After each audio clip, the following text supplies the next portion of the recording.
Hundreds of illegal migrant criminals have been deported after President Trump invoked the Alien Enemies Act to target alleged members of the Venezuelan gang Tren de Aragua. But these deportations happen despite federal judge James Boasberg's order to stop it. In response to the block, the president, sharing on Truth Social, saying if a president doesn't have the right to throw murderers and other criminals out of our country because a radical left lunatic judge wants to assume the role of president, then our country is in very big trouble and destined to fail. Trump had invoked the act to deport Tren de Aragua gang members, saying the United States was facing an invasion from a criminal organization that has been linked to kidnapping, extortion, organized crime, and contract killings. Will Chamberlain joins us now, senior counsel of the Article 3 Project, and Dwane Cates, certified criminal law specialist. Gentlemen, welcome and thanks for coming on. So this saga has played out over the week. Here's what we know most recently. The judge who had blocked those deportations, Judge Boasberg, said the Trump administration had evaded the Thursday deadline for info. And here's the response. The cabinet secretary is currently actively considering whether to invoke the state secrets privilege. So, Will, there is a back and forth about who has the authority to clear these flights for takeoff here. What do you make of the state secrets allegation that's potentially being used as a defense for the Trump administration's moves? I mean, I think it fits into the broader pattern here, which, contrary to media reporting, the Trump administration is bending over backwards to try and comply with what are very lawless orders coming from this judge. For example, there was previously a dispute about whether they had complied with the minute order or whether or not they had actually complied with Judge Boasberg's wishes that he expressed in the hearing that he had on the question of whether these flights needed to turn around.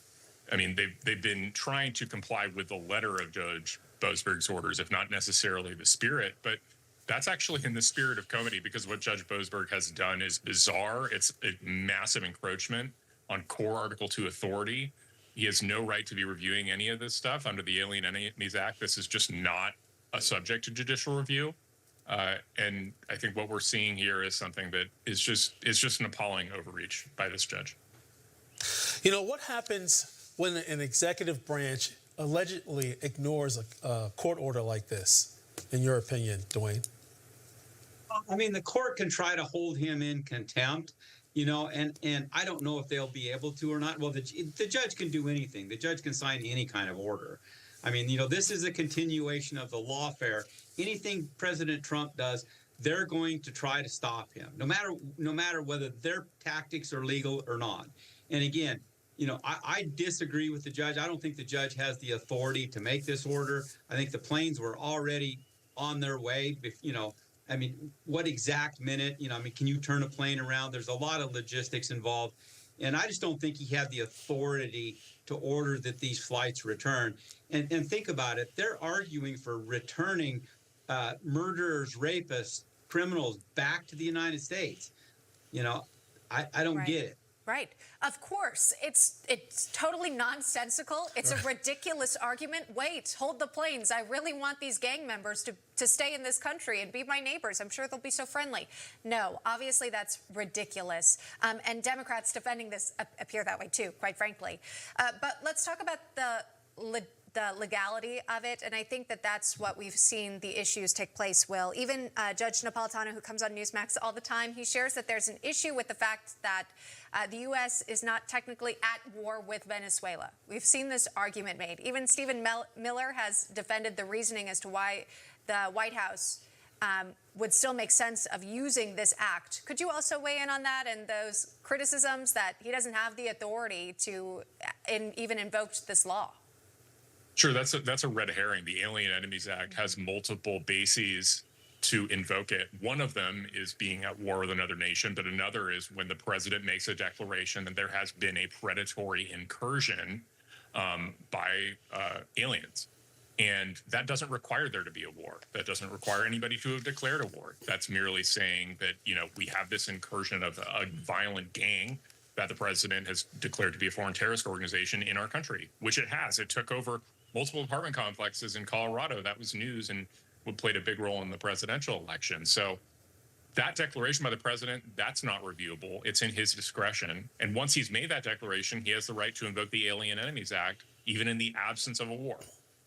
Interesting. Well, in response to this block, Trump had also took to Truth Social, saying, "I'm just doing what the voters wanted me to do. This judge, like many of the crooked judges I am forced to appear before, should be impeached." This call for impeachment garnered the attention of Chief Justice John Roberts, who said, "For more than 2 centuries, it has been established that impeachment is not an appropriate response to disagreement concerning a judicial decision.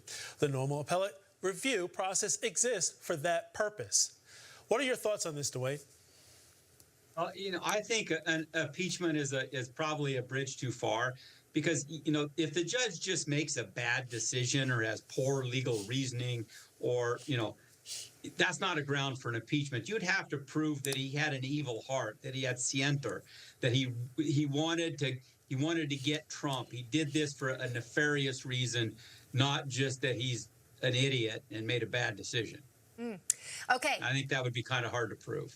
Okay, interesting. And also, it doesn't happen very often, by the way, that we see efforts to impeach. And we know with the makeup of the House and Senate, it's unlikely that even if an impeachment happened, a trial or conviction in the Senate, not likely.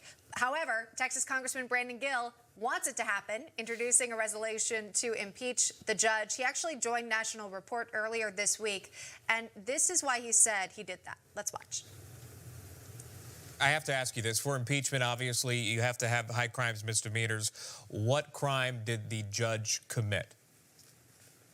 This is for usurping the executive's authority, for demeaning the impartiality of the court by making a politicized ruling and forcing a constitutional crisis. That is a high crime and misdemeanor. Hey, Will, what do you make of that argument? Do you think that that's the best reasoning behind why an impeachment would even happen? I agree with that argument. I think this is a profound abuse of power by this judge. I mean, there are wrong rulings all the time, and I wouldn't say that impeachment is required for every incorrect ruling, obviously, even really bad rulings.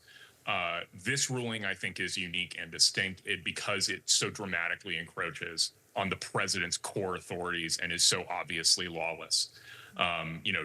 There was the only thing I can compare it to is when a Supreme Court justice tried to order Richard Nixon to stop bombing Cambodia.